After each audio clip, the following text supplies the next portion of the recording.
Hello and welcome to Country Sports TV. We're at Radley Hall at the new game fair. The CLA pulled out of doing the game fairs, so this is the first game fair on its own at Radley Hall, and it looks absolutely magnificent. We've come somewhere quiet so that we can just have a chat, and we're going to have a walk around the showground in a minute and see what we can find. This is the first time I've been a visitor to the show in 30 years. In the last 30 years, we've done 26 game fairs. So this is going to be an interesting exercise. We're going to have a walk around the camera, see if we can interview some people, see what we can find. And let's hope we have an interesting time. The weather is beautiful. We got blue skies, we got the sun, we got the lake, and we're just off down the fishing row. And then later on, obviously, we'll be doing Gunmakers Row, but we got gun dogs. Oh, we got everything here. We'll have a chat in a minute. Cheers. Yeah.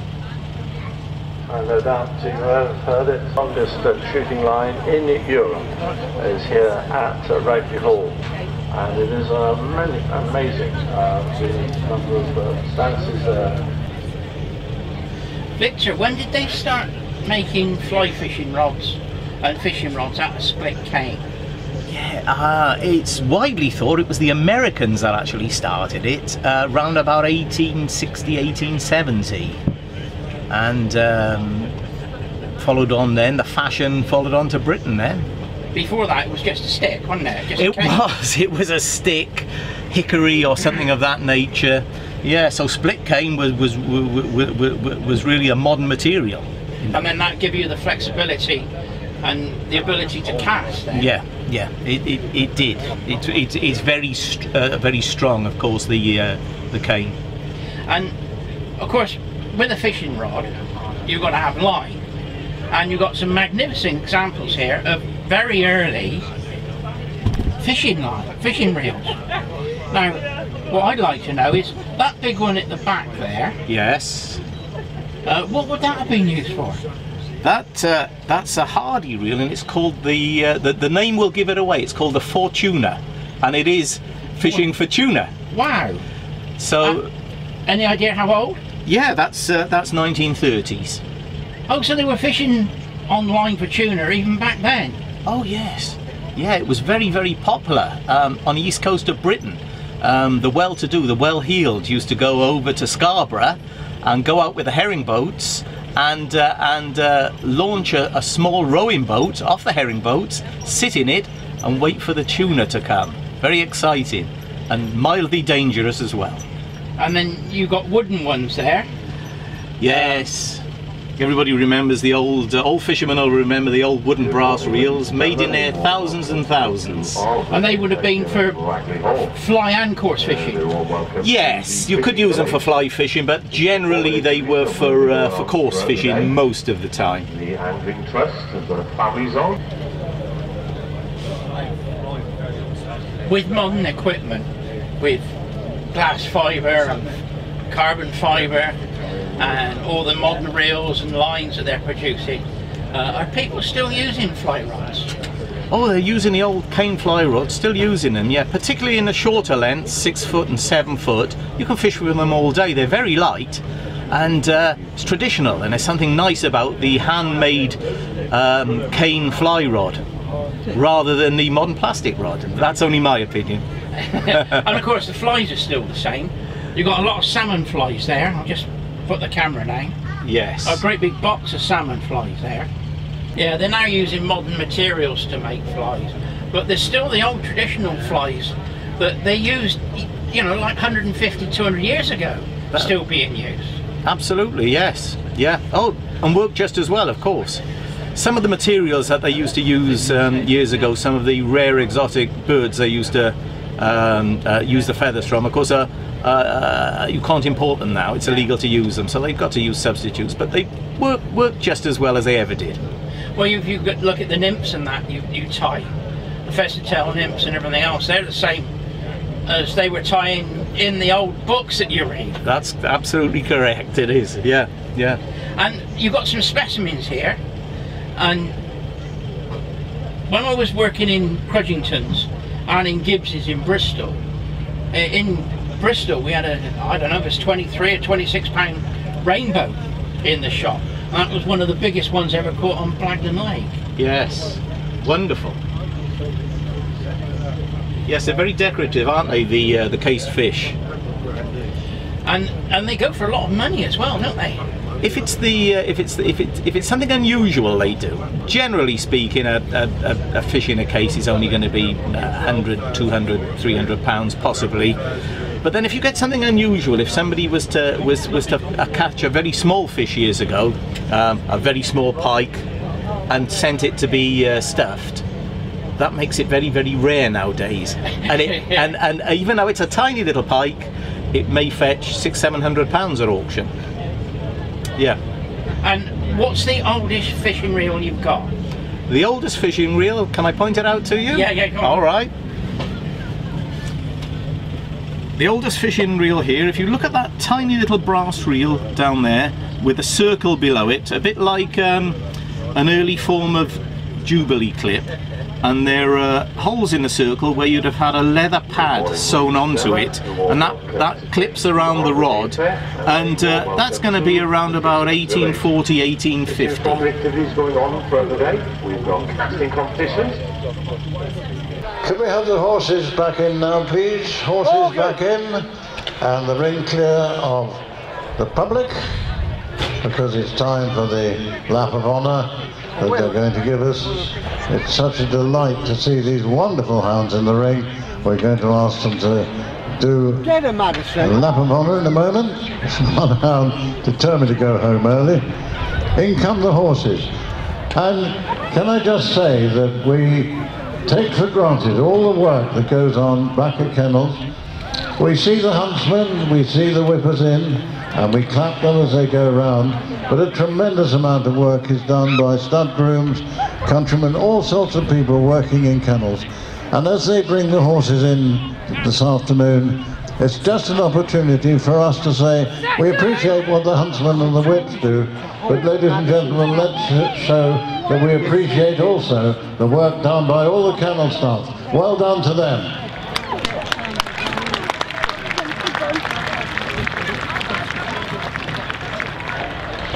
So, out they go, remounting.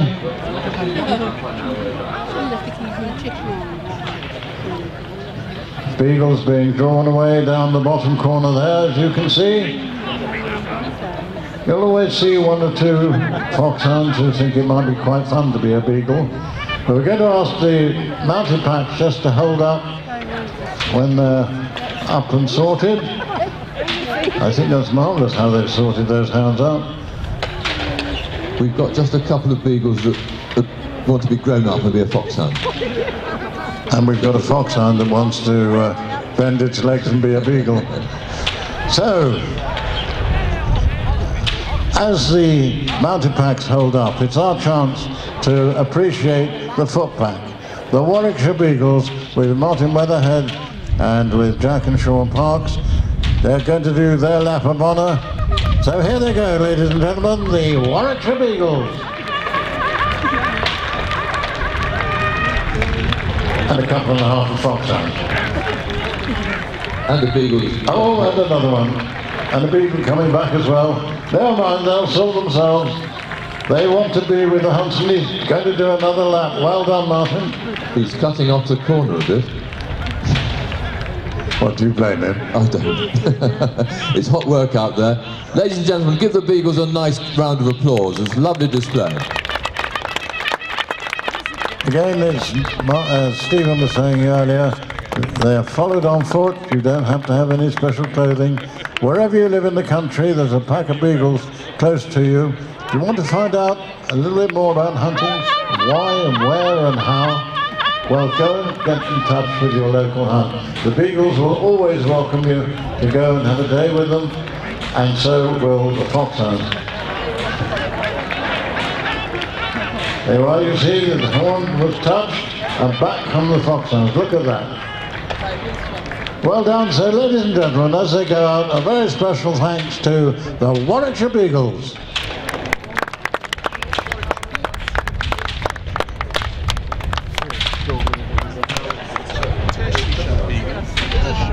Well, we now have the combined Cotswold Vale Farmers and the Wheatland,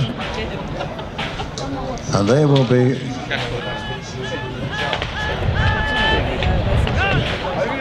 this is a sight that really stirs everyone in the countryside when you see hounds out exercise, out hunting, or at shows like this.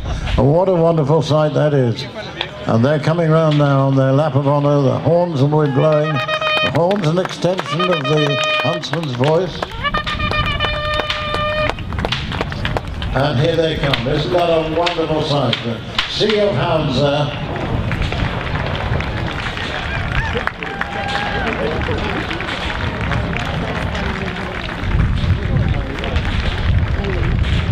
Simon French, the huntsman of the Cotswold Vale, with his hounds and his whips there. The whipper's in job is to make sure the hounds are where the huntsman wants them. So if there's one who's gone missing or whatever, they're the ones that bring them in. That's what's called whipping in. That's why they have whips in Parliament. And the Wheatland being hunted by their joint master, Richard Spendler. Isn't that a magnificent sight? Round they come. Fire on now, lads! Fight for 'em! This is a sight and sound that has existed in our countryside for many, many years, and we are determined that it shall continue to be so.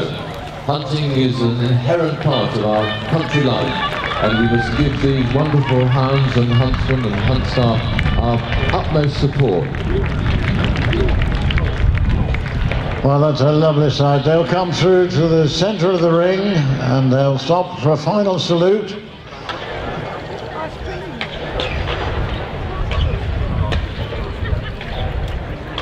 So as they come to the centre of the ring, it's the opportunity for us to salute the hunts and for the hunts to say thank you and to salute us. Cotswold Vale Farmers and the Wheatland Hunt. Ladies and gentlemen, the cavalcade of hounds.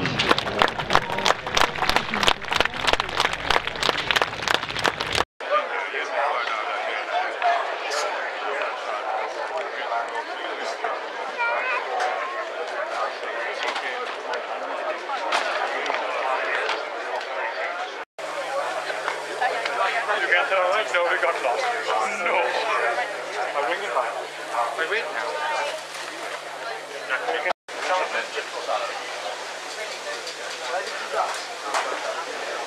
Who's been filmed multiple times over? Yeah.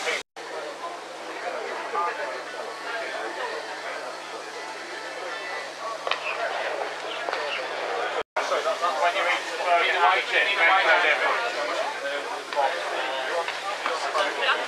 First done. But that's the future of fishing. I'm going to take you back and I'm going to wind the clock back. About 200, 300 years ago, this is the type of equipment they were actually using. It was actually making wood. Now the wood they used in those days was green hat. A lot of people tell me, I've never seen a piece of green hat. Actually, if you've ever been to a harbour anywhere around the coast, all the wood lining the harbour is green hat because it's very durable, it's very strong. But if I cast with this rod, what you'll see is it's like casting with a cow's tail, right? It flops back, it flops forward. In those days, they even made green hat rods, and I've got one at home, 18 foot. Now the gillies in those days were built like Arnold Schwarzenegger's. Their type of casting did with the 18-foot salmon rod is that you cast it back, you had time to sit down, have a cup of tea, and then come forward because they were so slow. But hopefully, okay? Good. He's only, oh, here we go, gamesmanship now. It's not too far, he's only a young dog. You said that 10 years ago. Right, let's not make it too difficult, Justin. This side of the jump, no. This side of the jump, please, yeah. We need, it's a competition, but we need to make sure that the dog completes it. Right, are we ready? This is for the final tomorrow, where we're going to test the Spaniels against the Labradors, or the Retrievers against the Spaniels, and there is a bottle of champagne up for grabs, just like we did with the Euro Challenge just now. So, please, Justin, would you throw the dummy, get the dog's attention? Up it goes. Okay. Send your dog neck. Nice and steady. Nice outrun, very keen. He's gone to the mark. Has he gone to the mark? That's lovely. So that's straight out, straight back. Effective gun dog. The idea of a gun dog is to go lovely and a nice delivery. We can't fault that. Well done, Nick. So then, the curly coat, please. And your name is? My name's David Grove. Those of you watching will probably know me. And we're having a great show, and it's great talking to you. Well, we were round the fishing stand, and I thought, wow, somebody doing fishing holidays. Now, you do all these wonderful holidays here, and all these wonderful fish and these wonderful places. Whereabouts do you actually go fishing? Yes, of course I do. I mean, I actually love fishing. It's been my life. I've been fishing since I was 4 years old. In fact, probably before that, my grandfather took me for the first time. And I can still remember that first fish, watching the float disappear on the edge of a breakwater down in South Devon. And I think it was a wrasse. So yes, I've been fishing all my life. Is this fly fishing or coarse fishing? This is game fishing, which involves both fly fishing, lure fishing and bait fishing. Depends what species of fish you need to go for. And what sort of exotic destinations have you got here? It looks absolutely amazing. Well, of course, it is worldwide destinations, and this is just but a few of the destinations that we go to, everywhere from the southern hemisphere to the northern hemisphere. And where's your favourite place to fish?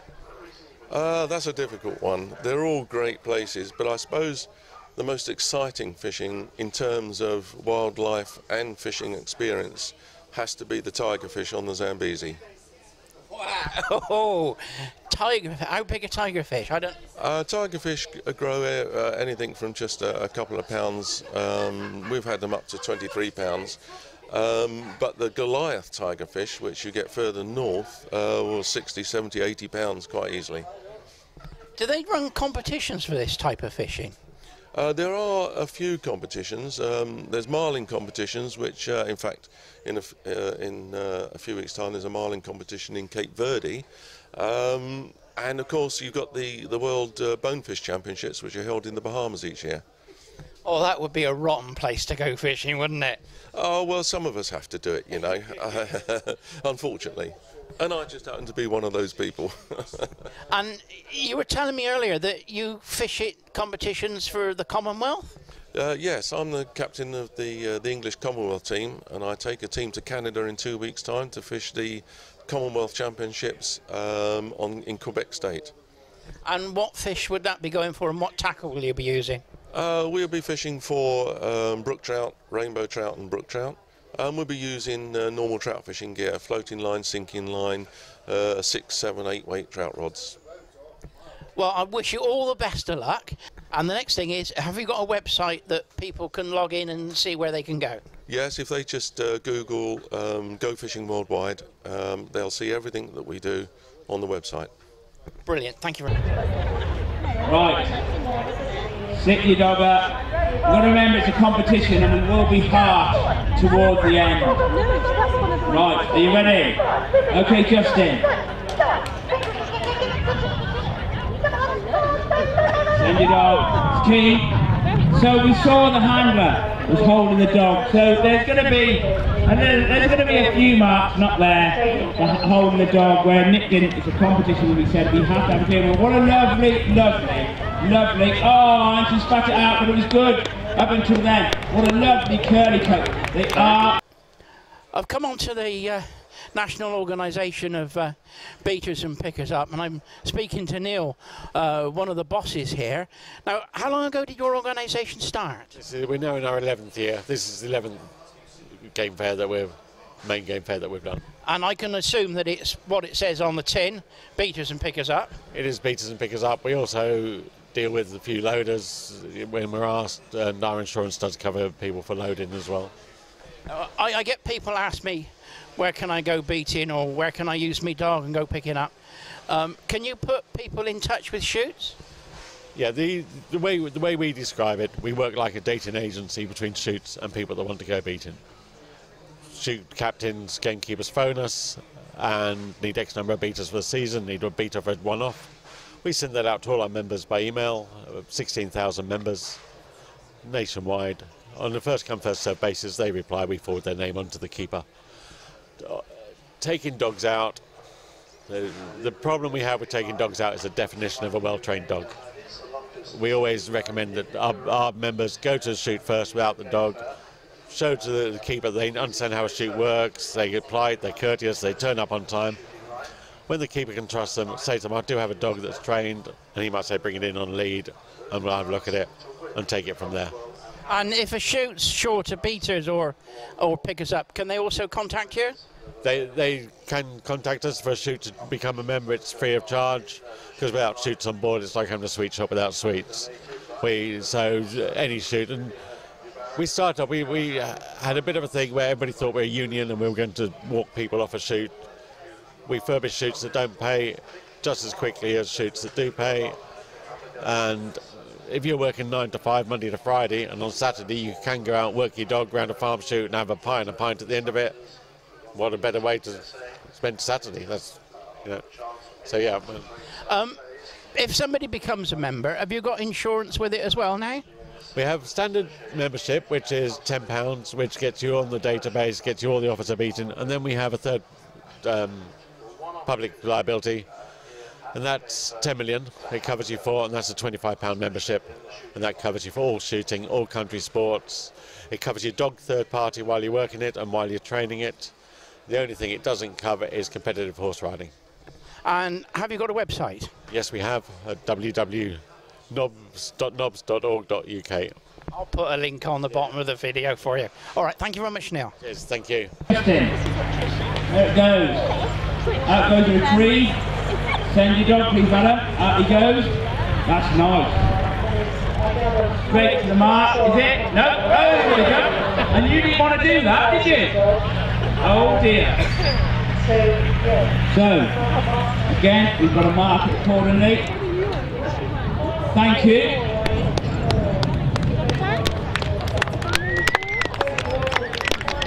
So, now then. Because who's down there at the start with the yellow flag, raise the yellow flag. So you'll see as these ponies approach, they start to get a bit agitated, get excited. They know exactly what's about to happen. They've done this so many times before. Sebi Garner is the guy who runs them. You were down at Duxton with it, Sebi, last 2 days ago. Then tonight they go up to the Chris Evans Car Fest up at Bolesworth, and they're away. And into the early lead, it looks like it's Sid McCauley in that green and blue as they turn the corner. In second place in the event is Lisa Hubbard on Whitman Endeavour, pursued by Alex Robinson. In fourth place in the moment is Olivia Hanson, and again that's the top four, and the lead still being maintained by Elisa Herman on Brookville Endeavour. The purple and white in second place. It's Sid McCauley, just dropped back a bit. Closely followed by number 21, Alice Robinson. They turn around the corner, just one more circuit to go. They do 2.5 circuits. So there's 3 of them very close together. And pursued by number 30, this is Olivia Hanson. She's in fourth place. So these 4 will go to at the moment. And as they turn the top corner, round to the last 2 fences to go, the last 2 hurdles. And in the lead now, it is still Elisa Herman. And these 2 are neck and neck as they turn the last corner. They've done the last hurdle, they turn into the finish now.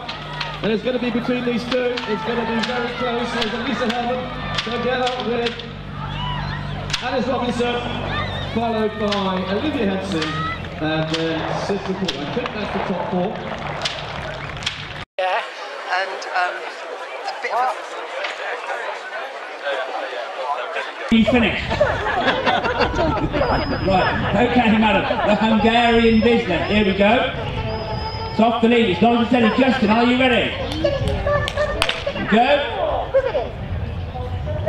Send your dog. Nice straight out right. Out to the mark. Nice.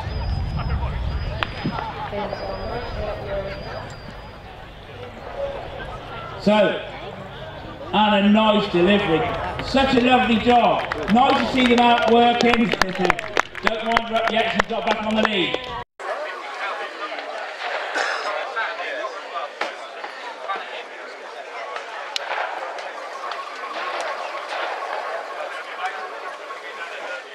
Let's hope you don't trip over his ears on the outrun. Let's... Off you go. Retrieve out. Send your dog, sir. Nice, look at this.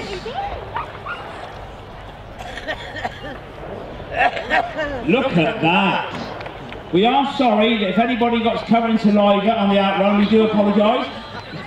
Oh, just sir. Nearly 20, wasn't it? And take him off the lead.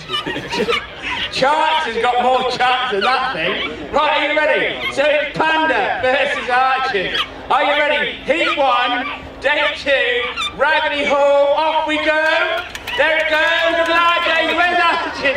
For goodness sake. Oh, it's over now. Too late now. Blimey. What happened, Paula? I say the most popular to it or I'll get in trouble, won't I? In numbers. Okay. So, Justin, yes please. Out the retrieve goes. Send your dog when you're ready. Lovely outrun. Straight to the fall. Oh, overshot and over the jump. Oh no! You never know when those wheels can fall off. The trouble is, to give Santa a due, she's been doing a demonstration here all day, and every retrieve you've given is over the jump. So it just goes to prove, oh, if she picks one up from there, we'll be happy. Hang on, she's disappeared. Oh, no. She says, what do you mean? It's been over there all day. There it is. Oh, Santa. Such a great dog, but the thing is, she has been doing demonstrations of this over the last 2 days, and every retrieve that dog's had has been over the fence. So what did she do?